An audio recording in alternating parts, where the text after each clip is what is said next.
Hi ಸ್ನೇಹಿತರೆ, welcome back to my channel. ಹೇಗಿದ್ದೀರಾ? ಚೆನ್ನಾಗಿದ್ದೀರಾ ಅಂತ ಭಾವಿಸ್ತೀನಿ. ನಾವು ಕೂಡ ಚೆನ್ನಾಗಿದ್ದೀವಿ. ಯಾರಾದರೂ ಹೊಸಬ್ರು ವಿಡಿಯೋ ನೋಡ್ತಾ ಇದ್ದರೆ ಸಬ್ಸ್ಕ್ರೈಬ್ ಮಾಡಿಕೊಂಡು ಹಾಗೆ ಲೈಕ್ ಮಾಡಿ ಏನು ತನಕ ಕೇಳಿಸ್ಕೊಳ್ಳಿ ಅಂತ ಕೇಳ್ತೀನಿ. ಬನ್ನಿ, ಇವತ್ತು ಏನು ವಿಡಿಯೋ ತಗೊಬಂದಿದ್ದೀನಿ ಅಂದರೆ ಸ್ನೇಹಿತರೆ, ಬ್ರಹ್ಮಕಮಲ ಬಗ್ಗೆ ಮಾಹಿತಿನ ತಗೊಬಂದಿದ್ದೀನಿ. ಬ್ರಹ್ಮಕಮಲ ಪ್ರಕೃತಿಯ ದಿವ್ಯ ಅಚ್ಚರಿ. ಬ್ರಹ್ಮಕಮಲ ಎಂಬ ಹೆಸರು ನಮಗೆ ಇದರ ದೈವಿಕತೆ ಮತ್ತು ವಿಶೇಷತೆಯನ್ನು ಸೂಚಿಸುತ್ತದೆ. ಇದು ಹಿಮಾಲಯದಲ್ಲಿ ಪವಿತ್ರ ಪ್ರದೇಶಗಳಲ್ಲಿ ಬೆಳೆಯುವ ಒಂದು ಅಪರೂಪದ ಮತ್ತು ಪವಿತ್ರವಾದ ಹೂವಿನ ಪ್ರಭೇದವಾಗಿದೆ. ಹಿಂದೂ ಧರ್ಮದಲ್ಲಿ ಈ ಹೂವಿಗೆ ಅತ್ಯಂತ ಮಹತ್ವವಿದೆ ಮತ್ತು ಇದನ್ನು ದೇವತೆಗಳಿಗೆ ಅರ್ಪಿಸುವುದನ್ನು ಶ್ರೇಷ್ಠ ಎಂದು ಪರಿಗಣಿಸಲಾಗುತ್ತದೆ. ಹಾವಭಾವಗಳಲ್ಲೂ ಮತ್ತು ಸ್ಥಳವಾಸ. ಬ್ರಹ್ಮಕಮಲವು ಸಾಮಾನ್ಯವಾಗಿ 2000 ಮೀಟರ್ಗಿಂತ ಹೆಚ್ಚಿನ ಎತ್ತರದಲ್ಲಿರುವ ಹಿಮಾಲಯದ ಪರ್ವತ ಶ್ರೇಣಿಗಳಲ್ಲಿ ಬೆಳೆಯುತ್ತದೆ.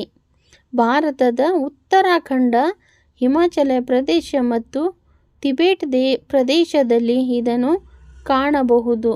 ಇದು ತೀವ್ರ ಶೀತದಲ್ಲಿ ಕಡಿಮೆ ಆಮ್ಲಜನಕದ ಪರಿಸರದಲ್ಲಿ ಬದುಕುವ ಶಕ್ತಿ ಹೊಂದಿರುವ ಅಪರೂಪದ ಹೂವಾಗಿದೆ.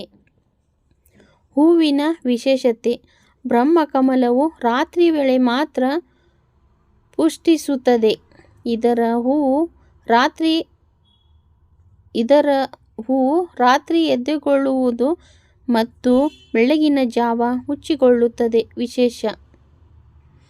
ಪುಷ್ಪದ ಆಕಾರ ಶಂಕುವಿನಂತೆ ಇರುತ್ತದೆ ಮತ್ತು ಇದು ಒಂದು ಶುದ್ಧ ಬಿಳಿ ಅಥವಾ ಅಪರೂಪವಾಗಿ ಗುಲಾಬಿ ಬಣ್ಣದಲ್ಲಿರುವ ಒಂದೇ ವರ್ಷದಲ್ಲಿ ಒಂದು ಬಾರಿ ಅಥವಾ ಕೆಲವೊಮ್ಮೆ ಹಲವಾರು ವರ್ಷಗಳಲ್ಲಿ ಒಂದು ಸಲ ಮಾತ್ರ ಈ ಹೂವು ಅರಳುತ್ತದೆ.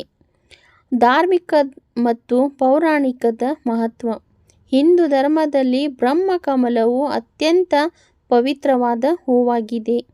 ಈ ಹೂವನ್ನು ದೇವತೆಗಳಿಗೆ ಅರ್ಪಿಸುವುದು ಶ್ರೇಷ್ಠ ಪೂಜಾ ವಿಧಾನವೆಂದು ಪರಿಗಣಿಸಲಾಗಿದೆ. ಬ್ರಹ್ಮನ ಸಹಿತ ಬ್ರಹ್ಮದೇವರು ಈ ಹೂವಿನ ಆವರ್ತಿಸುತ್ತಾರೆ ಎಂಬ ನಂಬಿಕೆ ಇದೆ. ಈ ಕಾರಣದಿಂದ ಇದಕ್ಕೆ ಬ್ರಹ್ಮಕಮಲ ಎಂಬ ಹೆಸರಿಡಲಾಗಿದೆ. ಉತ್ತರಾಖಂಡದ ಬದ್ರಿನಾಥ ದೇವಾಲಯದಲ್ಲಿ ಬ್ರಹ್ಮಕಮಲವು ವಿಷ್ಣು ದೇವರಿಗೆ ವಿಶೇಷ ಪೂಜೆಯ ಬಳಸಲಾಗುತ್ತದೆ. ಶಕ್ತಿಪೀಠಗಳಲ್ಲಿ ದುರ್ಗಾ ಮತ್ತು ಪಾರ್ವತಿಯ ಆರಾಧನೆಗೆ ಈ ಹೂವು ಶ್ರೇಷ್ಠ ಅರ್ಪಣೆಯಾಗುತ್ತದೆ. ಅರ್ಜುನನ ತಪಸ್ಸು. ಮಹಾಭಾರತದಲ್ಲಿ ಅರ್ಜುನನು ಈ ಹೂವನ್ನು ಪಡೆದ ನಂತರ ಶಿವನನ್ನು ಸಂತೋಷಪಡಿಸಲು ಉಪಯೋಗಿಸಿದನೆಂದು ಉಲ್ಲೇಖವಿದೆ. ಆಯುರ್ವೇದ ಮತ್ತು ಔಷಧೀಯ ಉಪಯೋಗಕ್ಕೆ ಬ್ರಹ್ಮಕಮಲವು ಕೇವಲ ಆಧ್ಯಾತ್ಮಿಕ ಮಹತ್ವವೆಂದು ಔಷಧೀಯ ಉಪಯೋಗಗಳಲ್ಲಿ ಬಹುಮುಖ್ಯವಾಗಿದೆ.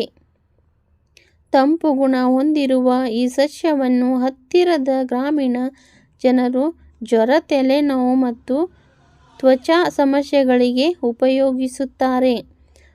ಪತ್ತೆಯ ಪುಡಿ ಅಥವಾ ತಾಜಾ ಭಾಗಗಳನ್ನು ದೇಹದ ಮೇಲೆ ಬಳಸಿದರೆ ತ್ವಚೆಗೆ ಶಮನ ನೀಡುತ್ತದೆ ಎಂಬ ನಂಬಿಕೆ ಇದೆ. ಪರಿಸರದ ಪ್ರಾಮುಖ್ಯತೆ. ಬ್ರಹ್ಮಕಮಲವು ಅಪರೂಪದ ಮತ್ತು ಅಪಾಯಕಾರಿ ಸ್ಥಿತಿಗೆ ತಲುಪಿರುವ ಹೂವಿನ ಪ್ರಭೇದವಾಗಿದೆ. ಇದನ್ನು ಕಾಪಾಡುವುದು ನಾವೆಲ್ಲರ ಜವಾಬ್ದಾರಿ. ಇದರ ಹೂವು ಹಿಮಾಲಯದ ಪರಿಸರದಲ್ಲಿ ಜೈನ ವೈವಿಧ್ಯತೆಯ ಸಂಕೇತವಾಗಿದೆ. ಅಡಚಣೆಗಳು ಮತ್ತು ಸಂಸ್ಕರಣ ಅಗತ್ಯತೆ. ಗಿರಿಕಂದನ ಪ್ರದೇಶಗಳಲ್ಲಿ ಪ್ರಾವೋತ್ಸವವಾದ ವೃತ್ತಿ ಹಾಗೂ ಮೌಲ್ಯವತ್ತಾದ ಹೂವೆಂದು ಬೆಳೆಸಲಾಗುತ್ತದೆ. ವ್ಯಾಪಾರಗಳ ಕಾರಣದಿಂದ ಈ ಸಸ್ಯ ಅಪಾಯಕ್ಕೆ ಒಳಗಾಗುತ್ತಿದೆ.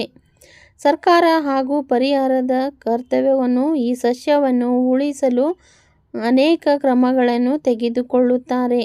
ಕೇವಲ ಹಿಮಾಲಯದ ಪ್ರದೇಶಗಳಲ್ಲಿ ಬ್ರಹ್ಮಕಮಲ ಸುರಕ್ಷಿತ ಸಸ್ಯವಾಗಿದ್ದು ಇದರ ಕತ್ತರಿಸುವಿಕೆ ಅಥವಾ ನಾಶ ಮಾಡುವಿಕೆ ನಿಷಿದ್ಧವಾಗಿದೆ. ಸಾಂಸ್ಕೃತಿಕ ನಂಬಿಕೆ. ಬ್ರಹ್ಮ ಕಮಲ ಅರಳಿದ ಸಮಯದಲ್ಲಿ ಅದನ್ನು ನೋಡಿದರೆ ವ್ಯಕ್ತಿಗೆ ಅದೃಷ್ಟ ಸಿಗುತ್ತೆ ಎಂಬ ನಂಬಿಕೆ ಇದೆ. ಮನೆ ಅಥವಾ ದೇವಾಲಯದಲ್ಲಿ ಬ್ರಹ್ಮಕಮಲ ಹೂವಿನ ಅಲಂಕಾರ ಮಾಡಿದರೆ ಧರ್ಮ, ಸಮೃದ್ಧಿ ಹಾಗೂ ಶಾಂತಿ ಬರಲಿ ಎಂಬ ನಂಬಿಕೆ ಜನರಲ್ಲಿದೆ. ಇದು ಜೀವನದಲ್ಲಿ ಶುಭಕಾಲದ ಆರಂಭವನ್ನು ಸೂಚಿಸುವುದು ಸಂಕೇತ ಹೌದು. ಹಿಮಾಲಯದ ದೇವತೆಯ ಹೂ. ಹಿಮಾಲಯದ ಪ್ರದೇಶಗಳಲ್ಲಿ ಈ ಹೂವನ್ನು ದೇವತೆಗಳಿಗೆ ಹೂವು ಎಂದು ಪರಿಗಣಿಸುತ್ತಾರೆ. ಸ್ಥಳೀಯರು ಇದನ್ನು ದೇವತೆಯ ಆಶೀರ್ವಾದ ಎಂದೇ ಭಾವಿಸುತ್ತಾರೆ.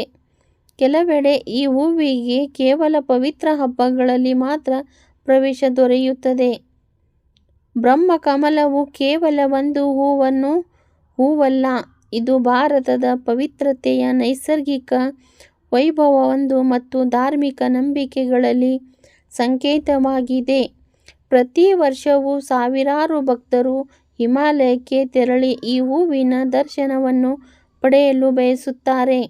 ಈ ಹೂವಿನ ಅಸ್ತಿತ್ವವು ಪ್ರಕೃತಿಯು ಮತ್ತು ಭಕ್ತಿಯ ಅದ್ಭುತ ಸಂಯೋಜನೆಯಾಗಿದೆ.